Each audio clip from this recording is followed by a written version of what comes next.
You know, every family has a curriculum. It's not written down anywhere, but we learn it every single day. In the silences, the tones of voice, the stories that get told over and over. So today, we're going to dig into the really powerful ideas from Ryan Rose's book, The Family Arc, to explore these unspoken lessons that teach us how to love. Okay, let's get into it. This quote, man, it just gets right to the heart of it, doesn't it?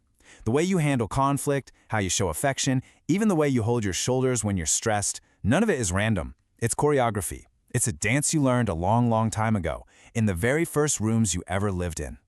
So let me start by asking you something. Just take a second and think about it. What were the unwritten rules in your house? Which feelings were okay show and which ones absolutely were not? Answering this is really the first step to understanding your own emotional blueprint. And that leads us right into our first big idea. Long before we ever set foot in a school, our family was teaching us. It was our first, and you could argue, our most influential emotional classroom. Think about it like this. Every family teaches a specific grammar of love. We learn who's supposed to apologize first, who shuts down and goes silent, or who uses anger to show they need something. These aren't just little quirks, right? They're really deep lessons that we end up carrying into every single relationship for the rest of our lives. Now, what's really fascinating is just how deep these lessons go. The book calls this the ancestral archive, all the emotional stories and patterns we inherit without even realizing it. And this isn't just about the stories we're told, it's about the history we carry in our very bodies. And yeah, it gets physical. The book calls it somatic inheritance. You ever notice you clench your jaw exactly like your dad? Or maybe you hunch your shoulders the same way your mom does when you're under pressure? That's not a coincidence. That is family history, living inside your body. It's the physical residue of your family's survival strategies. And this visual, wow, it really breaks it down perfectly. We absorb all these layers, starting with the big family myths at the top. You know, things like, we are survivors, or we don't air our dirty laundry. And under that, you get the emotional rules, the unspoken patterns, and finally, the specific behavioral scripts that we just act out on autopilot as adults. So every family has that single story it tells about itself, a story of triumph, or maybe hardship, or strength. But what about the stories that are left in the silence? The book argues that it's the untold stories, the ones we can feel but never actually talk about, that often have the most power over us. Okay, so once we start to understand this internal archive, we can begin to see how it builds the actual architecture of our relationships with other people.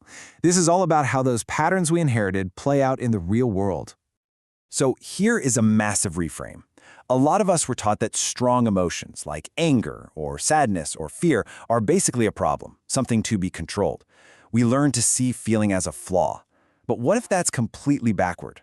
What if every single emotion is actually a piece of data, a message trying to tell us something vital? Just look at this. Anger isn't just being difficult. It's pure information that a boundary has been crossed. Sadness isn't weakness. It's a signal of a loss that needs to be seen. And joy points us toward connection. When we learn to read these signals, emotion stops being all this noise and becomes our own personal intelligence system. It's pretty cool. This one challenges a huge myth that so many families live by, the myth of perfect harmony. The book makes this really powerful distinction. Striving for harmony at the expense of honesty, that's just a performance. Real healthy relationships are not conflict-free. They grow stronger through the cycle of rupture and, this is the crucial part, repair.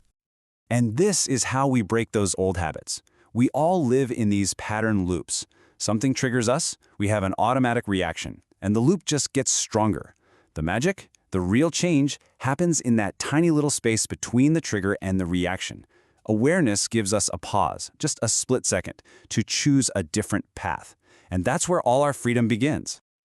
Of course, our families don't exist in a vacuum, right? They're part of a much wider ecology, and they're influenced by everything from the news we watch to the feeds we scroll through on our phones. This is such a great way to visualize it. We're always focused on the content, the picture, the headline, but the real power is in the invisible frame around it, the context. Media, our culture, even our own family stories, they frame reality for us. And that shapes how we feel before we even have a chance to think. And in our digital world, this whole thing is supercharged. Your attention is the most valuable currency there is. So it's absolutely crucial to remember that algorithms are not designed to make you wise or happy. They're designed to keep you engaged, and often they do that by amplifying outrage and division, because that's what captures our attention best. Oh, I love this metaphor of emotional weather. Every family has a climate. Some are sunny, some are froggy, some feel like there's a constant storm brewing. But the incredible thing is that these climates aren't fixed. Just one person practicing awareness, one person choosing not to react in the old predictable way, can literally begin to shift the weather for the entire family. And that brings us to the final, and honestly the most empowering takeaway from all of this. Gaining this awareness isn't about blaming anyone, it's about choice. This really is the ultimate point.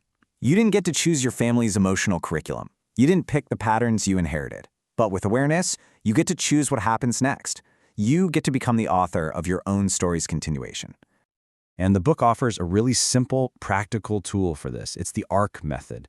First, you acknowledge the pattern when it shows up, and you do it without judging yourself. Second, you realign your body. Take a deep breath, unclench your jaw. This creates that all-important pause. And finally, you commit to a new conscious response instead of the old automatic one. Ultimately, that's the invitation here. Learning to read your own ancestral archive. The story of your family, the patterns in your body, it doesn't just change you. It gives you the power to write a new story, to show up in the world in a way that's more conscious, more compassionate, and way more authentic. So we're left with this. This isn't about erasing your past or trying to find some perfect, happy ending. It's about taking the pen into your own hands. Knowing where your story comes from gives you the power to decide where it goes next. So the only real question left is, what new story will you write?